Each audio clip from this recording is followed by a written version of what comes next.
audiobooks, DVDs, 6 menus. Is this correct? Currently.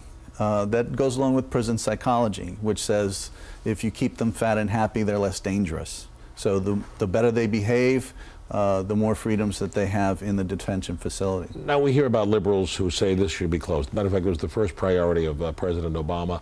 2 days in office, he signed the order that it should be closed by the end of 2009. Gitmo has not been closed. Why do you believe it hasn't happened? Because it's still the safest, best place to keep the detainees. There's no place more secure than Gitmo. It's logistically unparalleled. We talked about Guam. We talked about Diego Garcia. We even talked about holding them in Hawaii. But Gitmo's the safest place. And we built it up to a situation now where it is ideal to maintain this. I think President Obama has not kept his campaign promise to close it, in part because he realizes that his hero, Abraham Lincoln, during the Civil War, suspended habeas corpus. He was vilified for that. He also had military commissions established for civilians.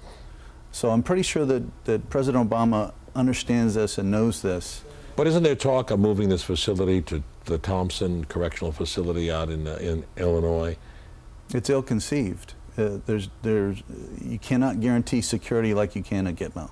Think of it. We already have a fence and a no man's land, a free fire zone around the land part of Gitmo between us and the Cubans.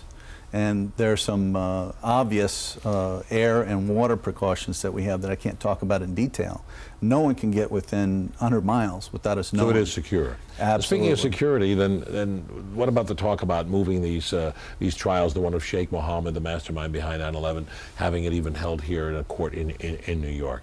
I think there's no precedent for it. I think you saw in World War II when we had saboteurs, German saboteurs came dry foot onto Long Island.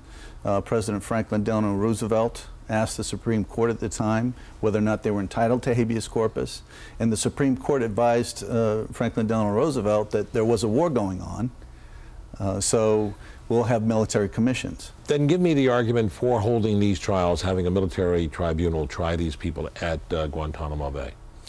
Because they're not entitled to habeas corpus. There's a war. We have troops in 70 countries around the world.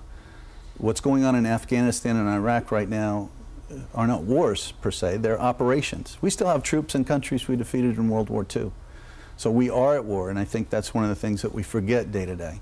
Well, we hear so often from the liberal left that this should not be, that these are not, these detainees are not prisoners of war, yet they are not conventional prisoners of war. They're not. They're not signatories to the Geneva Conventions. They haven't played by the rules. No, they broke the law of war. They have broken the law of war. So the U.S. being the best at what we do, and I'm not making that up, that's one of the things that I was told by ICRC personnel, both at Gitmo and Iraq later in my career, that we are the best at detention operations. And what military people do is every day we improve our foxhole.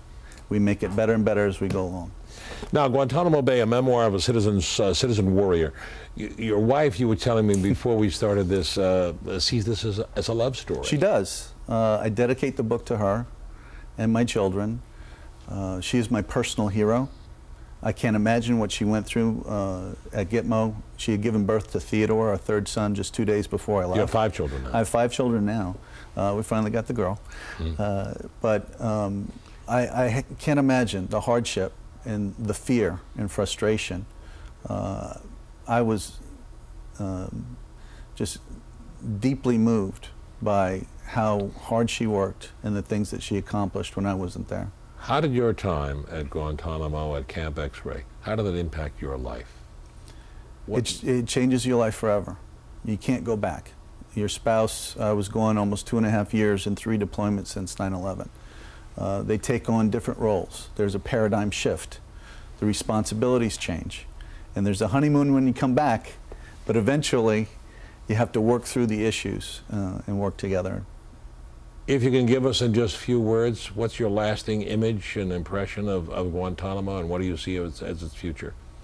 I think that it's a necessary thing that we have there, and I think the more we speak out about how well treated the detainees are cared for, I think the American people need to listen to those stories pay attention to them and understand that because of precedent and the fact that the detainees really have earned no rights other than what we graciously give them, that military commissions are the best solution, and Gitmo should stay where it is. Montgomery, Granger, thank you very much. You learn more about Gitmo in Saving Grace at Guantanamo Bay, a memoir of a citizen warrior.